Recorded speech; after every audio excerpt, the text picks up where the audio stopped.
அன்பு மாணவர்களே, ரத்னா கல்வி நிலையத்தின் சார்பில் உங்கள் யாவரையும் வாழ்த்துகிறேன்.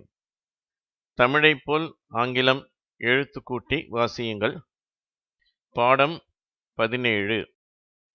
இந்த பாடத்தில் ஆங்கிலத்தில் உள்ள ஒரு மென்மையான அ உச்சரிப்பை பார்க்க இருக்கிறோம். தமிழில் அ என்ற உச்சரிப்பை நன்றாக உச்சரிக்கிறோம். அதாவது உயிரெழுத்துக்களில் முதல் எழுத்து அ, அதை நன்றாகவே உச்சரிக்கிறோம். ஆனால் ஆங்கிலத்தில் அந்த உச்சரிப்பு மென்மையாக உச்சரிக்கப்படுகிறது. இப்பொழுது நான் இந்த அ என்ற உச்சரிப்பை 2 விதமாக உச்சரிக்கப் போகிறேன். அ அ. நான் மீண்டும் உச்சரிக்கிறேன். அ அ.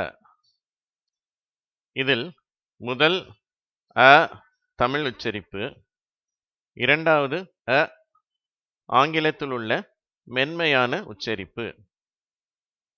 இப்பொழுது உதாரண வார்த்தைகளை பார்க்கலாம். அவற்றை பார்க்கும் பொழுது உங்களுக்கு இந்த உச்சரிப்பு நன்றாக புரியும். நீங்களும் நன்றாக பயிற்சி செய்து கொள்ளலாம். இப்பொழுது இந்த பக்கத்தை பாருங்கள்.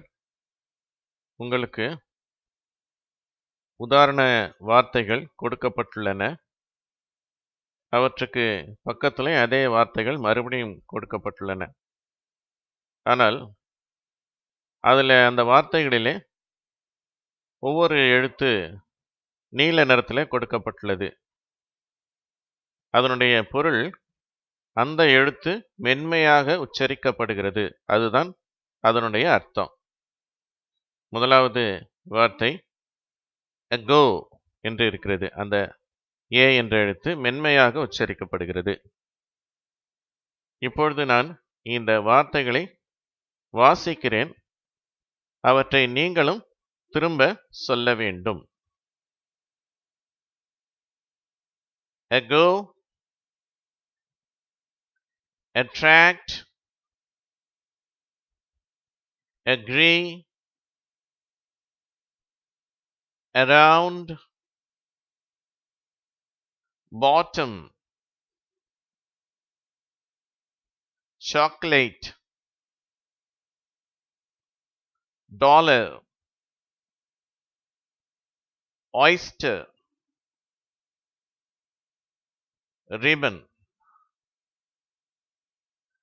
river. இப்பொழுது இந்த பக்கத்தை பாருங்கள். இதில் உள்ள வார்த்தைகளை நான் வாசிக்கிறேன். நீங்களும் அதை திருப்பி சொல்ல வேண்டும். better, beggar, butter, letter, lemon, paper, open, over, water, under. இந்த பக்கத்தை பாருங்கள். இதில் உள்ள வார்த்தைகளை நான் வாசிக்கிறேன். நீங்களும் அவற்றை திருப்பி சொல்லுங்கள். cover,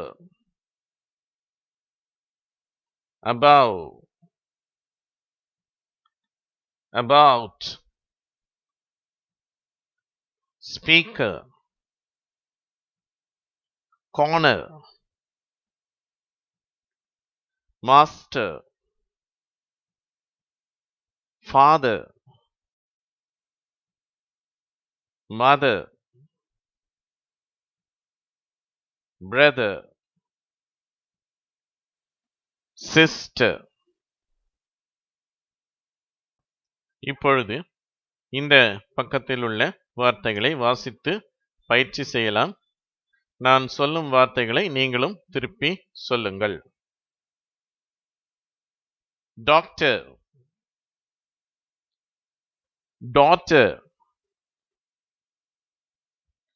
painter,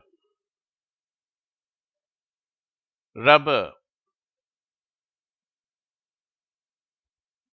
அன்பு மாணவர்களே, இந்த காணொளி உங்களுக்கு பயனுள்ளதாக இருக்கும் என்று நம்புகிறோம். மேலும் நீங்கள் இதுவரை எங்களுடைய சேனலை சப்ஸ்கிரைப் செய்யவில்லை என்று சொன்னால் தயவுசெய்து சப்ஸ்கிரைப் செய்யவும். இந்த காணொளி உங்களுக்கு பிடித்திருந்தால் லைக் என்ற பட்டனை அழுத்தவும். உங்கள் யாவருக்கும் என்னுடைய நன்றியையும் வாழ்த்துதலையும் தெரிவிக்கிறேன். நன்றி, வணக்கம்.